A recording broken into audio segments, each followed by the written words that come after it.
En la vasta extensión de la historia militar de la Segunda Guerra Mundial, pocas batallas encierran el dramatismo y la trascendencia de la Batalla de Moscú.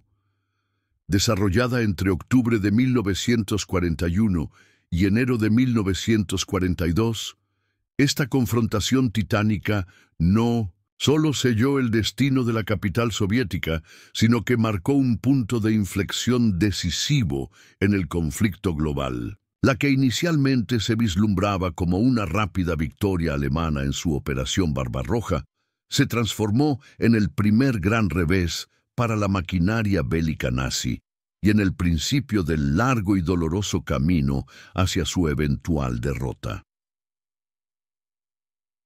La Batalla de Moscú representa uno de esos momentos cruciales en los que el destino de naciones enteras pende de un hilo. A finales de 1941, el Tercer Reich alemán parecía invencible.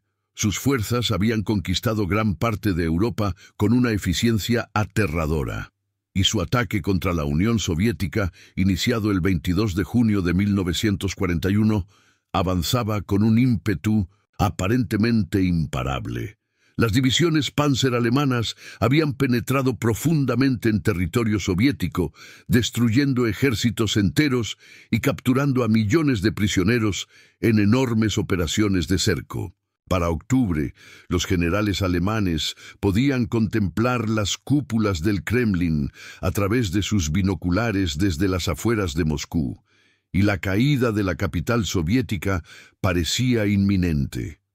Los orígenes de esta batalla decisiva se remontan a los planes iniciales de Adolf Hitler para destruir la Unión Soviética en una guerra relámpago o Blitzkrieg. Según la concepción original de la Operación Barbarroja, Moscú debía caer antes del invierno, lo que significaría el colapso del sistema soviético. Sin embargo, diversos factores complicaron esta visión simplista. El tamaño inmenso del territorio soviético, la resistencia feroz del Ejército Rojo y las dificultades logísticas fueron obstáculos formidables. Además, Hitler cometió un error estratégico crucial al desviar fuerzas hacia Ucrania y Leningrado durante el verano, retrasando el avance hacia Moscú. El 30 de septiembre de 1941, el mariscal alemán Fedor von Bock lanzó la Operación Tifón, el asalto final contra Moscú. Las fuerzas alemanas incluían el grupo de ejércitos Centro, con más de 1 millón de soldados, 1.700 tanques y 14.000 piezas de artillería. El plan consistía en realizar enormes maniobras de cerco para destruir las defensas soviéticas antes de avanzar hacia la capital. En los primeros días de octubre, los alemanes lograron cercar a grandes formaciones soviéticas en Vyazma y Briansk, capturando a unos 650.000 soldados. El camino hacia Moscú parecía despejarse. El pánico se apoderó de la capital soviética. El gobierno soviético evacuó a miles de funcionarios y trasladó industrias enteras a los Urales. Corrían rumores de que Stalin había abandonado la ciudad. Sin embargo, el 19 de octubre, Moscú fue declarada en estado de sitio, y Stalin tomó la decisión fatídica de permanecer en el Kremlin. Este acto de desafío tuvo un impacto psicológico enorme en la moral de la población y las tropas.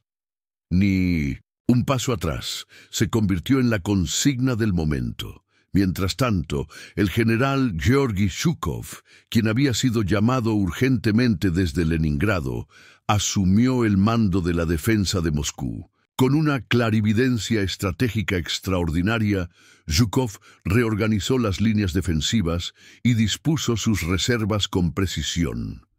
Cada metro de terreno fue disputado encarnizadamente.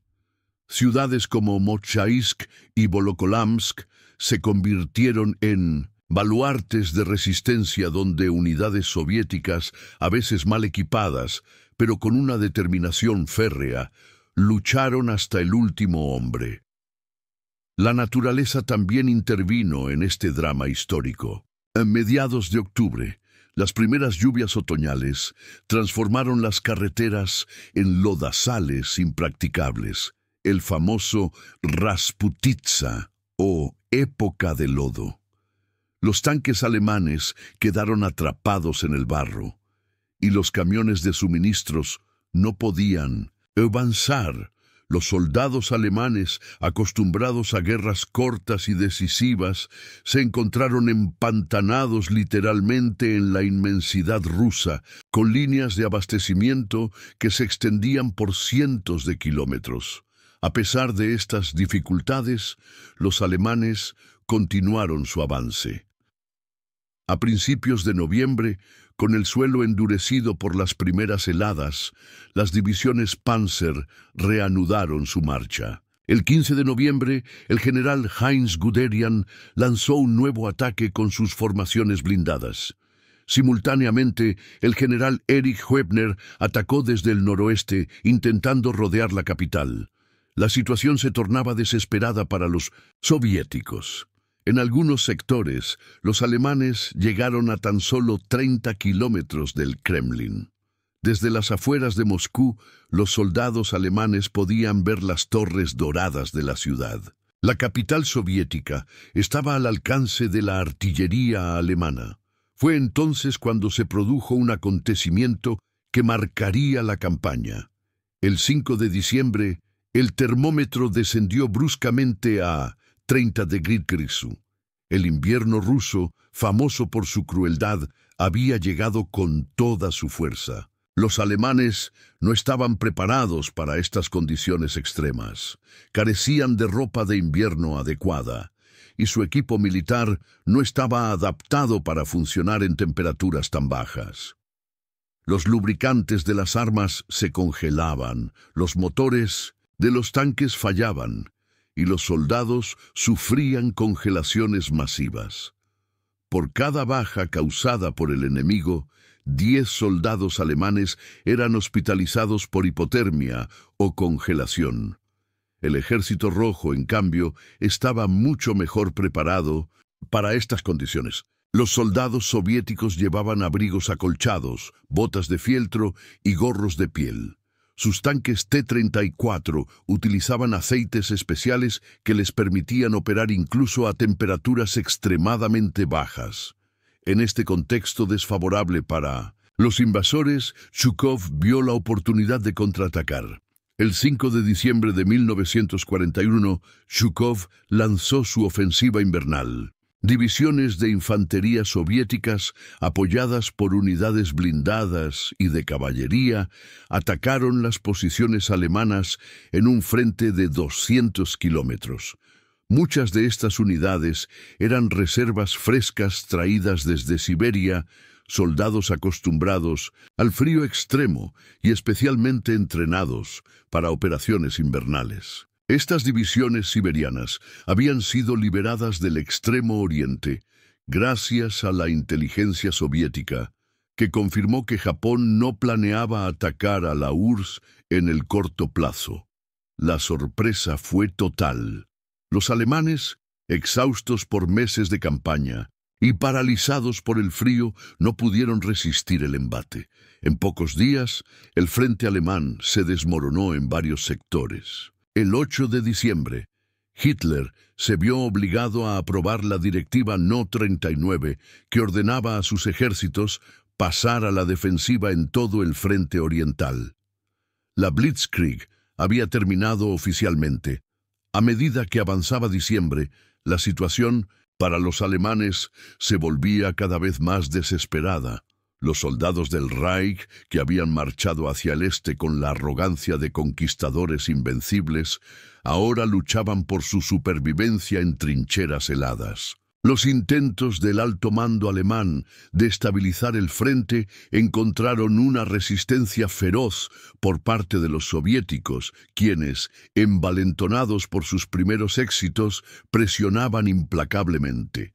El contraste entre los dos ejércitos era evidente. Por un lado, los alemanes, con uniformes inadecuados para el invierno, sufrían de congelamiento masivo y enfermedades. Por otro, Los soviéticos, en su elemento natural, se desplazaban sobre esquís, usando trineos para transportar suministros y heridos, y empleando tácticas de guerra invernal perfeccionadas durante siglos.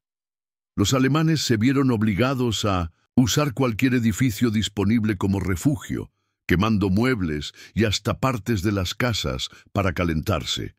La disciplina y la moral comenzaron a deteriorarse. El 15 de diciembre, el Ejército Rojo recuperó la ciudad de Klin. El 20 de diciembre, Volokólamsk fue liberada. Para finales de mes, las fuerzas soviéticas habían avanzado entre 100 y 250 kilómetros en varias secciones del frente, eliminando las amenazas inmediatas contra Moscú. El 7 de enero de 1942, Stalin, sintiendo que la crisis inmediata había pasado, ordenó una ofensiva general en todo el frente, desde el mar Báltico hasta el mar Negro. Sin embargo, la ofensiva soviética no logró los resultados esperados. Aunque consiguió alejar el peligro de Moscú, no pudo destruir completamente al grupo de ejércitos centroalemán. Los generales alemanes, demostrando su profesionalismo, lograron establecer líneas defensivas donde detener el avance soviético. Además, Hitler prohibió terminantemente cualquier retirada estratégica importante, obligando a sus fuerzas a mantener posiciones a menudo insostenibles. Esta decisión, aunque costosa en vidas a corto plazo, impidió un colapso total del frente alemán. Para febrero de 1942, la ofensiva soviética comenzó a perder impulso. Las enormes pérdidas sufridas, las dificultades logísticas y el agotamiento de las tropas soviéticas permitieron a los alemanes estabilizar la situación. La línea del frente se estableció en posiciones que, con pequeñas variaciones, se mantendrían hasta la ofensiva alemana de verano de 1942. El significado histórico de la batalla de Moscú trasciende ampliamente su dimensión militar.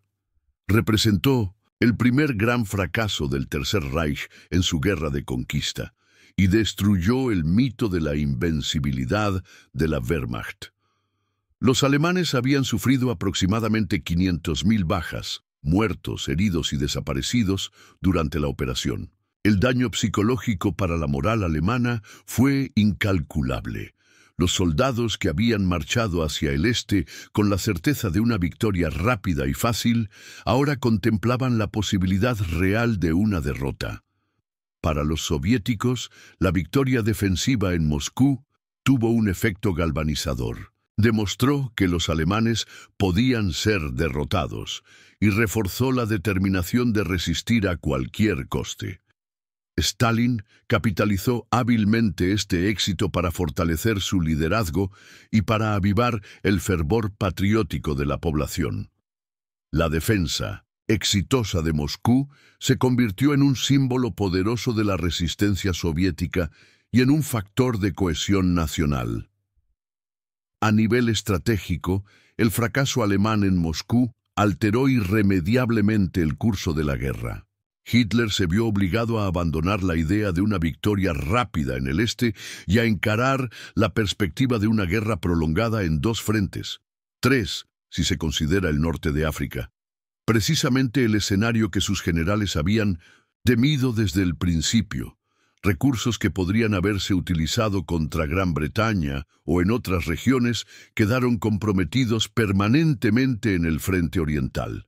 La batalla también tuvo profundas repercusiones internacionales. Japón, que había contemplado la posibilidad de atacar la Unión Soviética por el este, decidió definitivamente dirigir sus esfuerzos hacia el Pacífico Sur. Para los aliados occidentales, la resistencia soviética representó un alivio crucial, que les dio tiempo para movilizar sus vastos recursos industriales y preparar la eventual contraofensiva. Los factores que contribuyeron a la victoria soviética en Moscú fueron múltiples. En primer lugar, la subestimación alemana del potencial soviético resultó fatal. los planificadores alemanes habían calculado que la URSS colapsaría en pocas semanas, como había ocurrido con Francia. No previeron la capacidad soviética para absorber derrotas catastróficas y continuar luchando. La inmensidad del territorio soviético jugó también un papel decisivo. Las líneas de suministro alemanas se extendían por cientos de kilómetros a través de territorios hostiles, donde partisanos soviéticos realizaban ataques constantes. Los ferrocarriles tenían un ancho de vía diferente al europeo, lo que obligó a los alemanes a realizar complicadas operaciones de transbordo o a reconstruir las vías. El clima, indudablemente, fue un factor crucial. El invierno ruso, con temperaturas que llegaban a 40 °C, paralizó la maquinaria bélica alemana.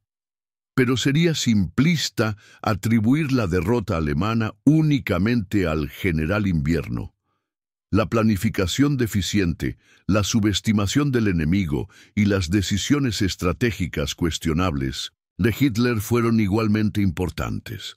La capacidad industrial soviética demostró ser otro factor determinante. A pesar de haber perdido territorios que representaban un 40% de su industria, la URSS logró reubicar más de 1.500 fábricas al este de los Urales, fuera del alcance de los bombarderos alemanes. Para diciembre de 1941, estas fábricas ya estaban produciendo tanques, aviones y municiones en cantidades crecientes. El liderazgo soviético, particularmente la figura de Zhukov, resultó instrumental en la victoria. Zhukov combinaba una voluntad y férrea con un talento táctico excepcional. Conocía perfectamente las capacidades y limitaciones del Ejército Rojo y supo explotar las debilidades alemanas. Su decisión de mantener fuertes reservas para el contraataque, resistiendo la tentación de emplearlas prematuramente, demostró ser crucial. La batalla de Moscú no solo salvó la capital soviética, sino que también preservó la capacidad de la URSS para continuar la guerra. Si Moscú hubiera caído, no solo se habría perdido un centro político y simbólico vital, sino también un nodo crítico de comunicaciones y transportes. La caída de Moscú habría aislado el norte del sur del país, complicando enormemente la coordinación de la resistencia. El fracaso alemán en Moscú transformó fundamentalmente la naturaleza de la guerra en el este. Lo que Hitler había concebido como una campaña rápida y decisiva se convirtió en una guerra de desgaste brutal, precisamente el tipo de conflicto para el que Alemania estaba menos preparada. La Wehrmacht, diseñada para guerras cortas y móviles, se vio arrastrada a una lucha prolongada contra un enemigo que poseía recursos humanos aparentemente inagotables y una capacidad industrial creciente. Las consecuencias psicológicas para los soldados alemanes fueron profundas. Los que habían sobrevivido al invierno de 1941-42 quedaron marcados por la experiencia. Muchos desarrollaron lo que se conocería como angustia del Este, un miedo persistente a las vastidades rusas y a la aparente interminabilidad de la guerra. Esta ansiedad socavó gradualmente la confianza de las tropas alemanas en la victoria final. Para Stalin, la victoria en Moscú representó una validación de su liderazgo. A pesar de los errores catastróficos cometidos antes y durante las primeras fases de la invasión, había logrado mantener unido al país en su momento más oscuro. Su decisión de permanecer en Moscú durante la crisis fue posteriormente mitificada como un acto de valentía y fe inquebrantable en la victoria final. Después de la batalla, el frente oriental entró en un período de estabilización relativa. Los alemanes, reconociendo la imposibilidad de conquistar Moscú en el corto plazo, reorientaron sus esfuerzos hacia el sur, buscando capturar los campos petrolíferos del Cáucaso. Esta nueva estrategia conduciría eventualmente a la batalla de Stalingrado, otro punto de inflexión decisivo en la guerra. La batalla de Moscú demostró la importancia crucial de factores que van más allá de la pura capacidad militar: la moral, la logística, la adaptabilidad y la visión estratégica. Los alemanes, técnicamente superiores en muchos aspectos, se vieron superados por un adversario que compensó sus deficiencias con determinación, improvisación y una voluntad inquebrantable de sobrevivir. En términos historiográficos, la batalla de Moscú ha sido a menudo ensombrecida por confrontaciones posteriores como Stalingrado o Kursk. Sin embargo, su importancia no puede subestimarse. Fue el momento en que el avance nazi fue detenido por primera vez, cuando la idea de una victoria rápida y decisiva en el este se desvaneció definitivamente. A partir de entonces, Alemania se vio obligada a luchar una guerra que no podía ganar a largo plazo, contra un enemigo cuyo potencial habían subestimado gravemente. La batalla de Moscú reveló también los puntos fuertes y débiles de ambos contendientes. Los alemanes demostraron una capacidad táctica impresionante, pero también expusieron sus deficiencias en planificación estratégica y logística. Los soviéticos, por su parte, mostraron una resiliencia extraordinaria y una capacidad para aprender de sus errores, aunque a un costo humano terrible. El legado de la batalla de Moscú perduró mucho después de que el último disparo fuera efectuado. Para los soviéticos, se convirtió en un símbolo de resistencia nacional y de eventual triunfo sobre las fuerzas más oscuras del fascismo. La defensa exitosa de la capital proporcionó un modelo para futuras operaciones, y las lecciones aprendidas durante el invierno de 1941-42 fueron aplicadas con eficacia creciente en campañas posteriores. Para los alemanes, el fracaso en Moscú marcó el principio del fin de sus sueños de conquista. Aunque la Wehrmacht continuaría luchando con efectividad durante años, nunca recuperaría la iniciativa estratégica completa en el este. Cada victoria táctica posterior se produciría en el contexto de una situación estratégica cada vez más desfavorable. En última instancia, la batalla de Moscú representa uno de esos momentos cruciales en los que el curso de la historia pende de un hilo. Si los alemanes hubieran logrado capturar Moscú en 1941, el desenlace de la Segunda Guerra Mundial podría haber sido radicalmente diferente. La resistencia soviética en las puertas de su capital no solo salvó a la URSS, sino que también preservó la posibilidad de un mundo libre del dominio nazi. La resistencia heroica de unidades específicas merece una mención especial. La división Pamfilov, formada principalmente por soldados de Kazajistán y Kirguistán, se convirtió en símbolo de la tenacidad soviética. En la carretera de Volokholamsk, un grupo de 28 soldados de esta división, bajo el mando del general Iván Pamfilov, detuvo el avance de una columna de tanques alemanes. Según la narración posterior, uno de ellos, el soldado Klokov, se arrojó bajo un tanque con granadas atadas a su cuerpo, sacrificándose para detener el avance enemigo. Independientemente de la exactitud histórica de todos los detalles, el sacrificio de esta división fue real y su ejemplo inspiró a todo el Ejército Rojo. Igualmente significativa fue la actuación de la 316ª División de Fusileros, que resistió ferozmente en el sector de Volokholamsk, permitiendo ganar tiempo precioso para la organización de la defensa de Moscú. La aviación soviética, aunque inferior en número y calidad a la Luftwaffe, realizó más de 51.000 salidas durante la batalla, derribando cientos de aviones alemanes.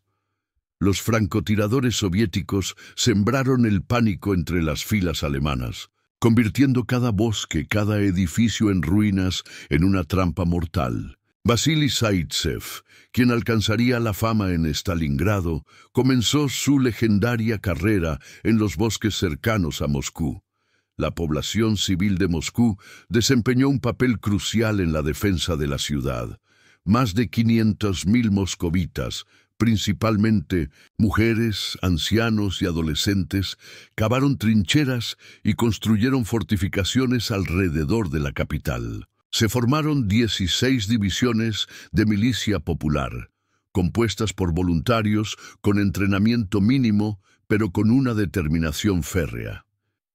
Estas unidades sufrieron pérdidas enormes, pero absorbieron parte del impacto inicial del avance alemán, ganando tiempo valioso para la llegada de refuerzos regulares. Los trabajadores de fábricas moscovitas continuaron produciendo armamento, incluso mientras los tanques alemanes se acercaban a la ciudad, durmiendo junto a las máquinas y trabajando turnos de 16 horas.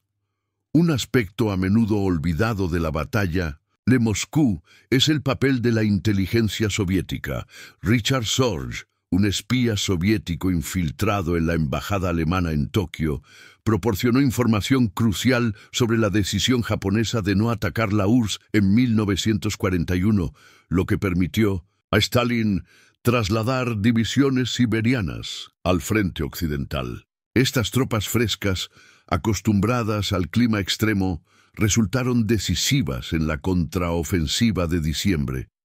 Simultáneamente, la red de espionaje Orquesta Roja, operando en Alemania y Europa Occidental, proporcionaba información detallada sobre movimientos y planes alemanes, permitiendo a Zhukov anticipar muchas acciones enemigas.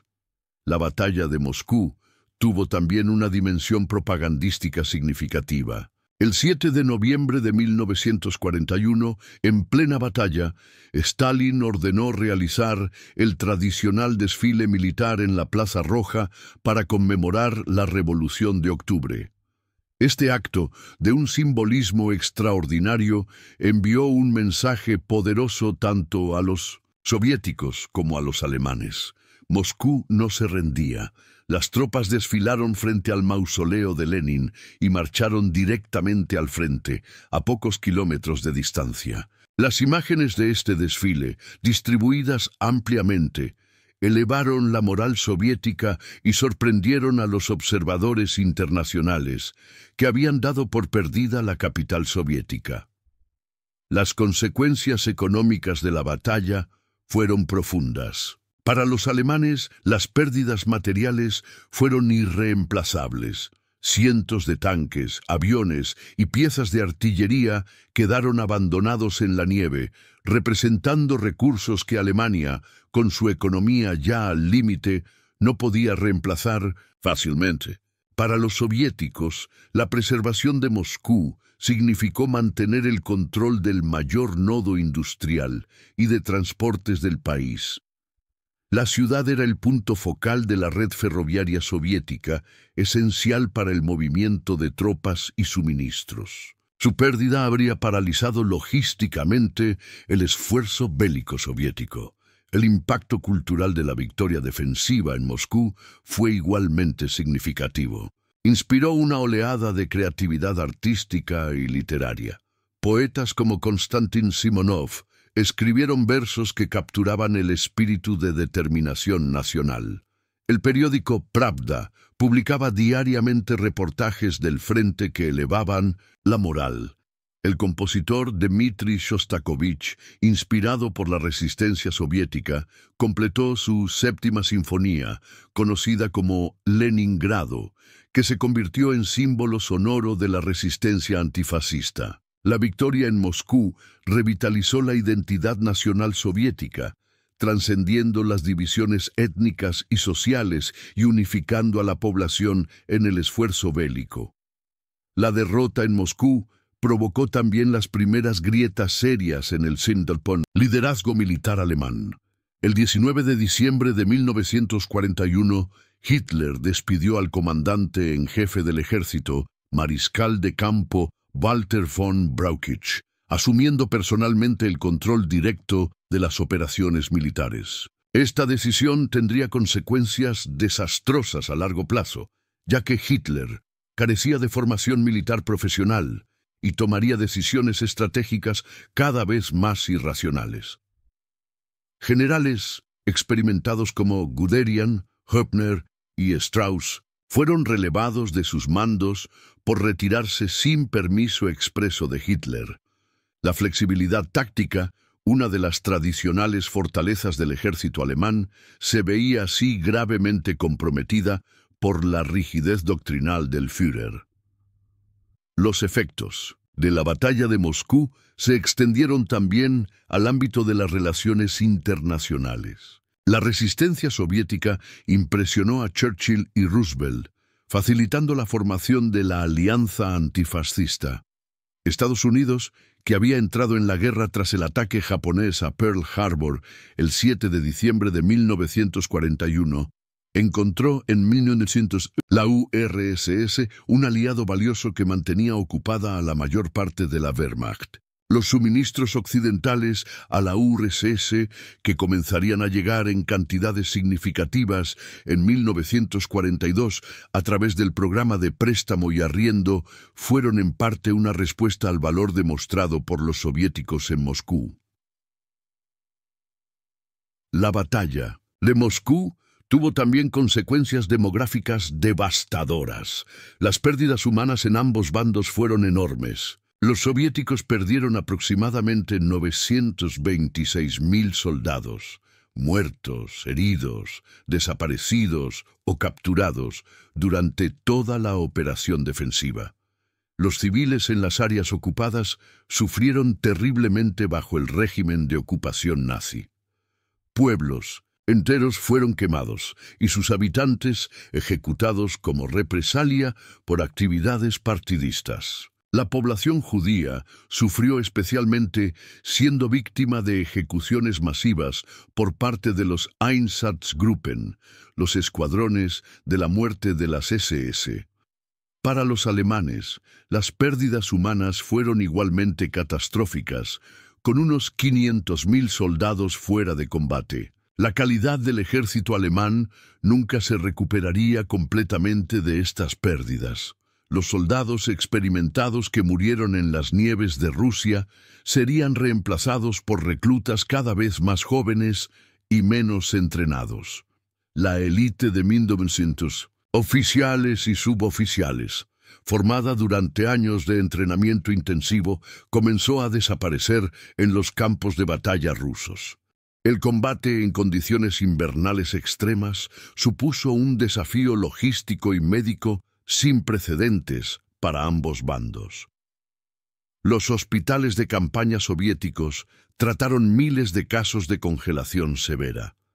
Los cirujanos operaban en condiciones primitivas, a menudo sin anestesia y con equipo médico básico. Del lado alemán, la situación era aún peor. Sin suministros médicos adecuados ni instalaciones preparadas para el frío, muchos heridos simplemente morían antes de recibir atención. Las enfermedades, particularmente el tifus transmitido por piojos, causaron estragos entre las tropas hacinadas en refugios improvisados. Un aspecto poco conocido de la batalla de Moscú es el papel de los partisanos soviéticos en la retaguardia alemana.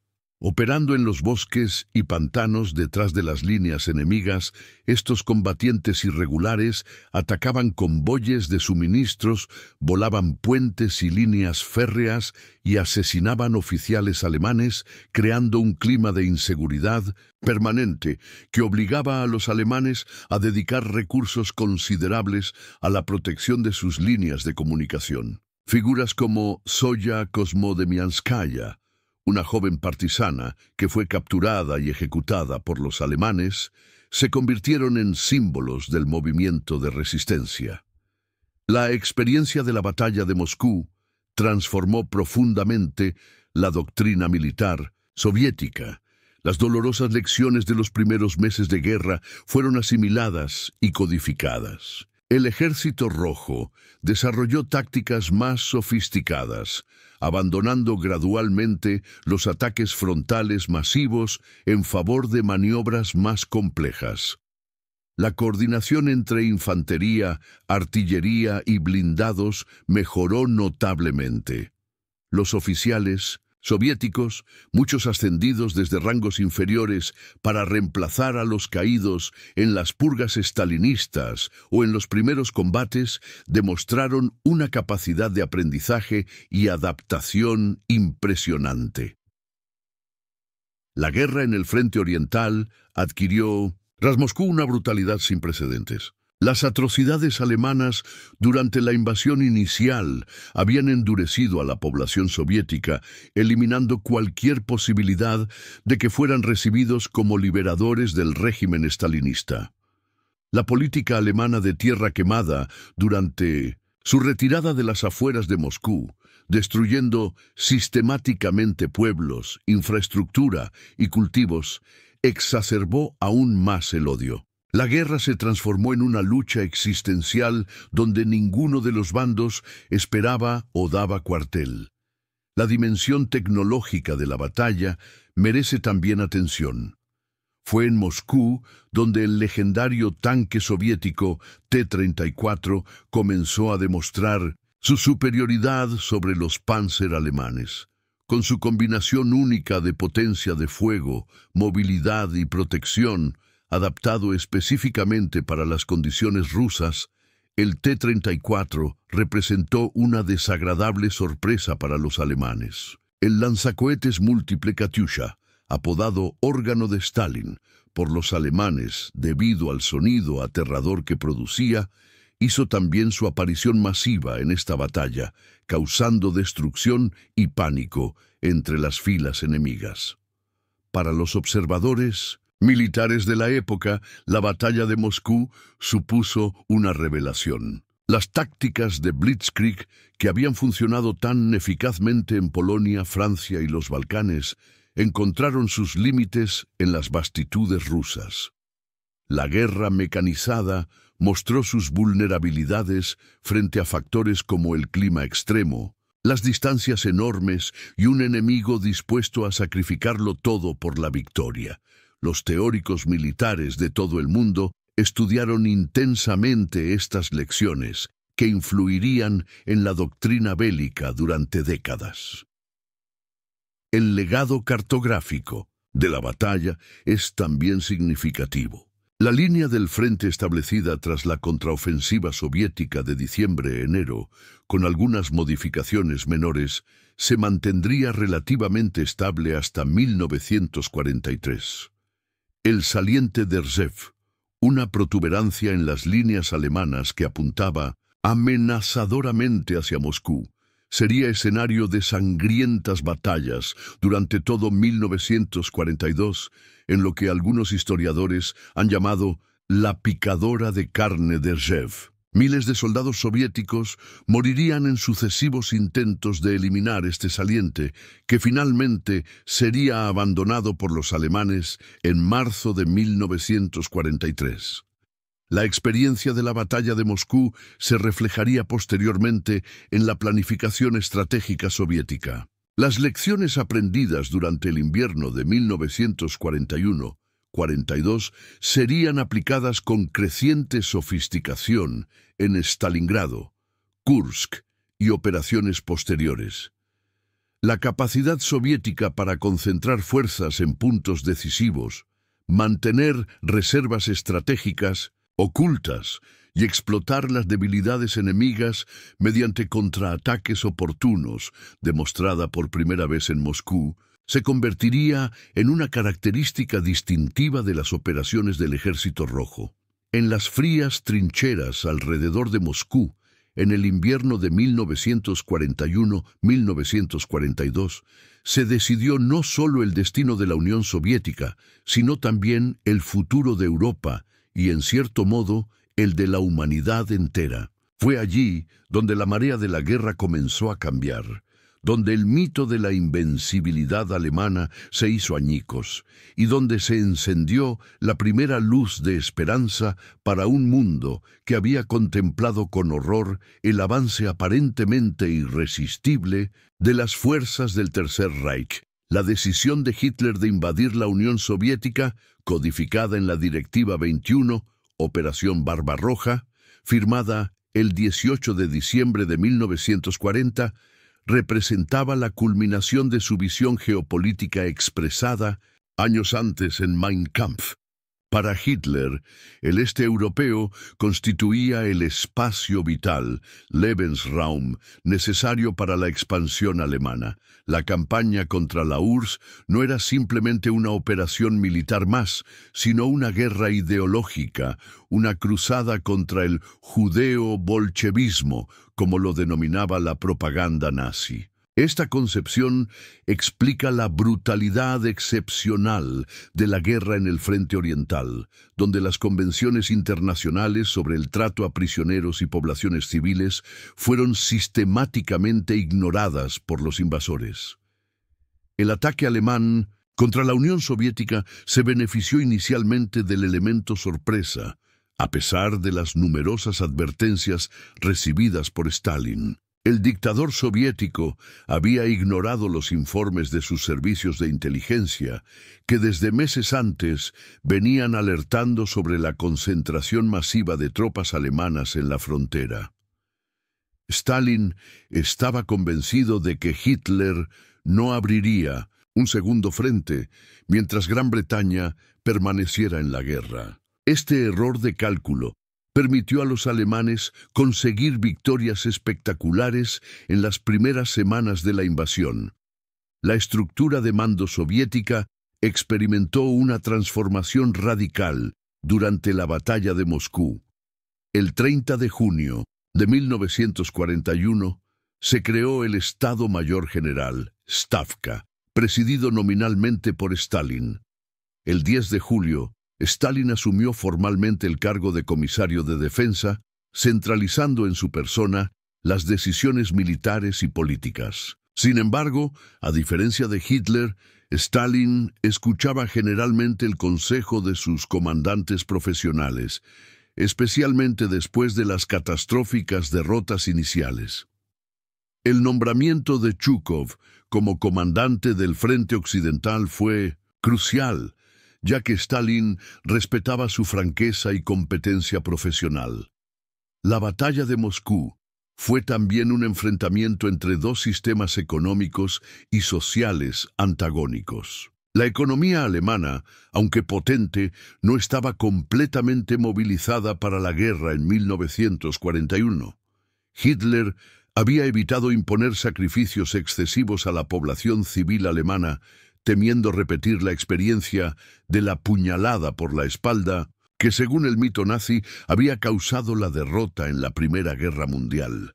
En contraste, la economía soviética estaba totalmente subordinada al esfuerzo bélico. La población civil soportaba privaciones extremas, mientras los recursos se canalizaban prioritariamente hacia la producción militar.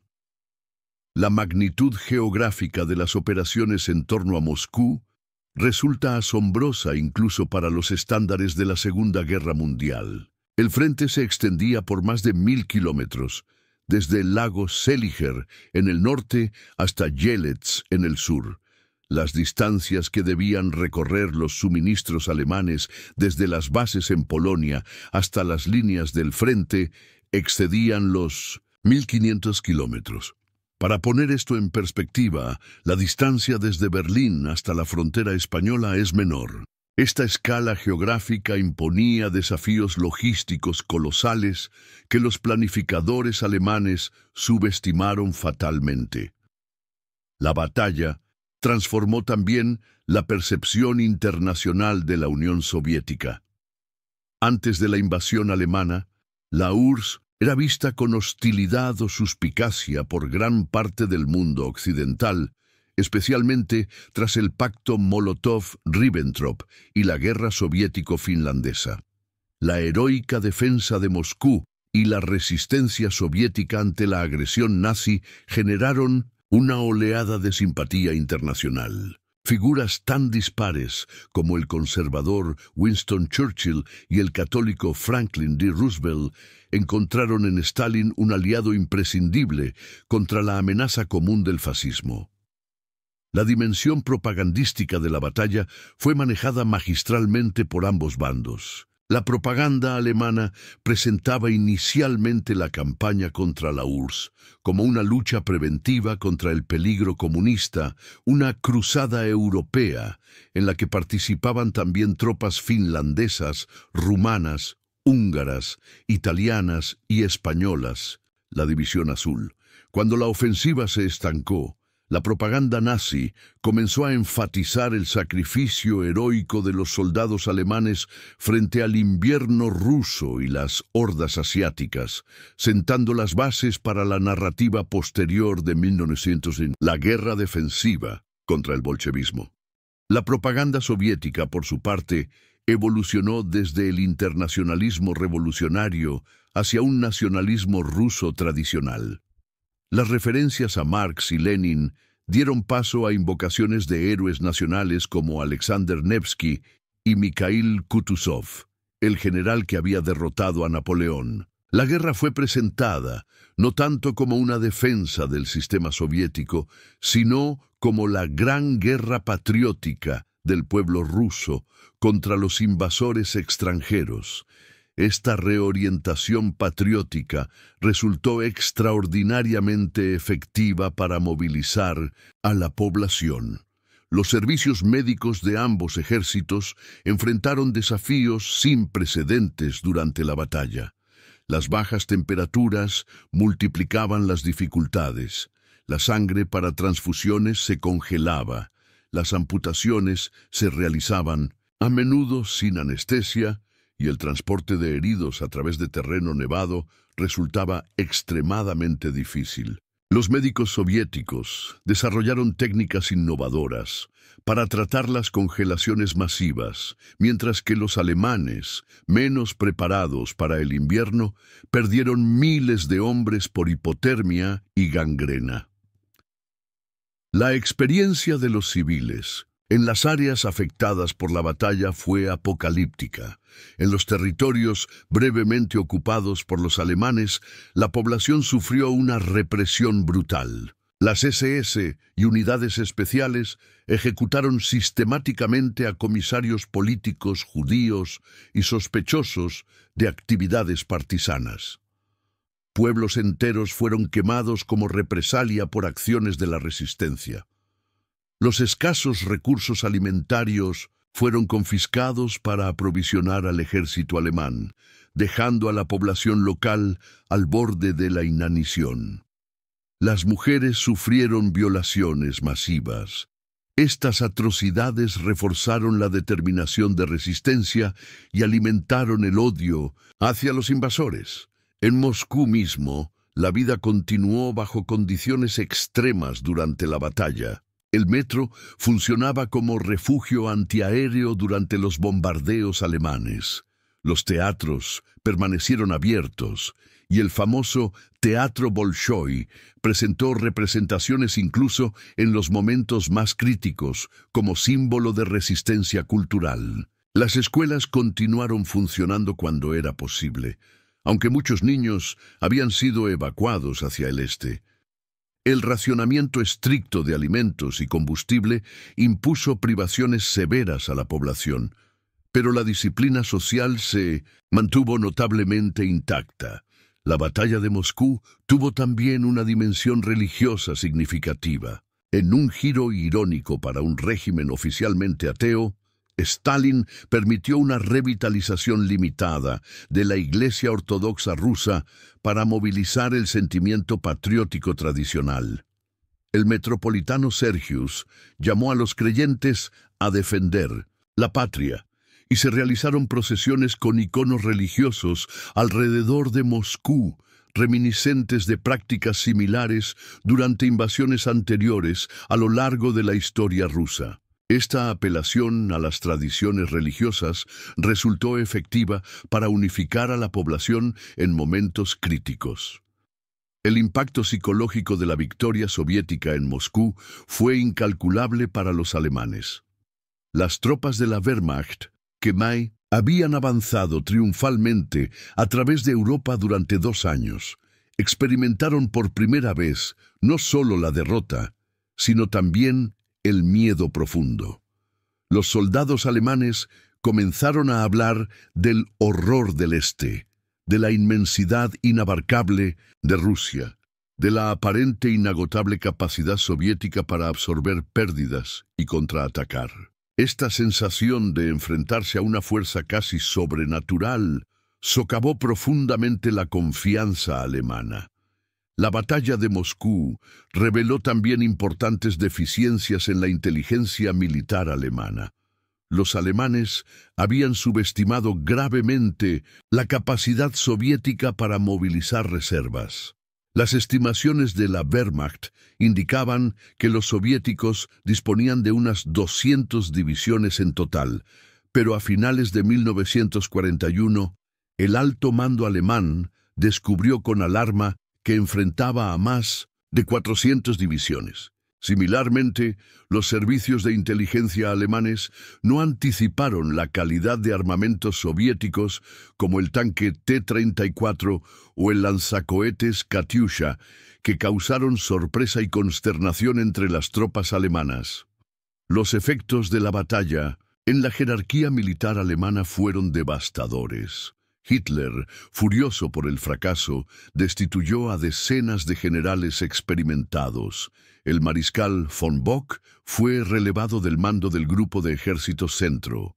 El general Guderian, uno de los más brillantes comandantes de blindados, fue despedido por retirarse sin autorización expresa. La purga de oficiales profesionales, sustituidos por otros más dóciles a las órdenes de Hitler, degradó significativamente la calidad del liderazgo militar alemán y sentó las bases para futuros desastres como Stalingrado. La batalla de Moscú representó también un desafío logístico sin precedentes. Los alemanes dependían de un sistema ferroviario inadecuado, con diferente ancho de vía que el europeo, y de carreteras primitivas que se convertían en lodazales con la lluvia y se congelaban durante el invierno. Los camiones alemanes, diseñados para las excelentes carreteras europeas, se averiaban constantemente en las duras condiciones rusas. En contraste, la logística soviética, aunque rudimentaria, estaba adaptada a las condiciones locales. Los trineos tirados por caballos, que los alemanes consideraban primitivos, resultaron más efectivos que los vehículos motorizados en la nieve profunda, permitiendo a los soviéticos mantener suministradas a sus tropas en condiciones en las que la cadena logística alemana colapsaba.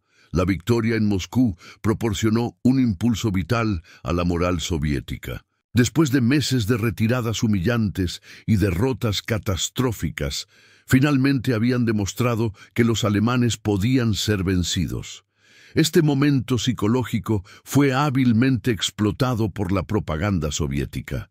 Las imágenes de soldados alemanes capturados, demacrados y congelados contrastaban dramáticamente con la imagen de invencibilidad cultivada anteriormente por la propaganda nazi. Para la población soviética, la victoria defensiva representó una validación de los sacrificios realizados y un estímulo para perseverar en la lucha. El legado estratégico de la batalla de Moscú perduraría durante toda la guerra.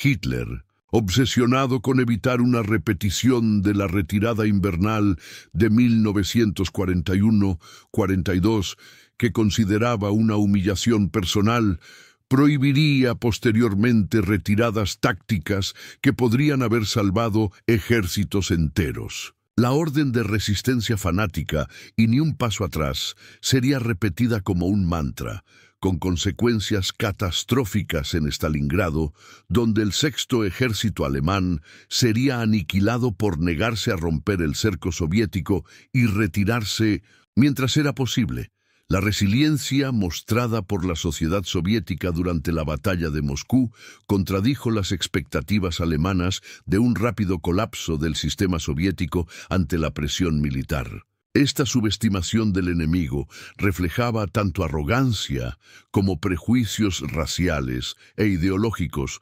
profundamente arraigados.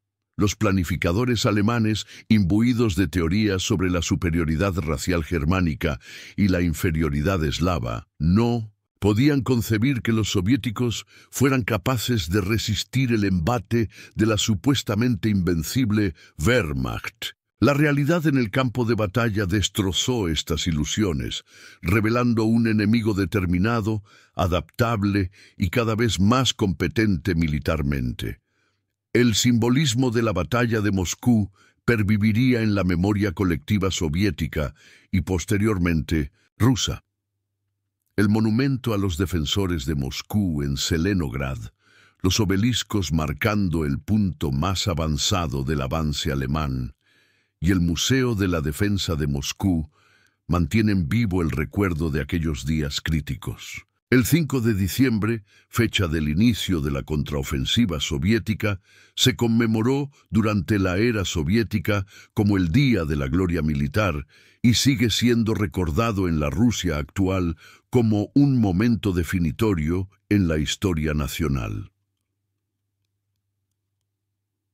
Batalla por Moscú representa en última instancia un testimonio del coste humano terrible de la Segunda Guerra Mundial. Más allá de las frías estadísticas de bajas, cada número representa una vida humana truncada, una familia destrozada, un futuro perdido. Los cementerios militares en los alrededores de Moscú, con sus interminables filas de tumbas, muchas de ellas anónimas, son un recordatorio sobrio del precio pagado por la victoria. Al reflexionar sobre esta batalla histórica, no debemos olvidar nunca la dimensión humana detrás de las operaciones militares y las decisiones estratégicas. El sufrimiento real de millones de personas cuyas vidas fueron irrevocablemente alteradas por la tormenta de acero que se desató en las llanuras nevadas que rodean la capital rusa en aquel invierno fatídico de 1941-1942.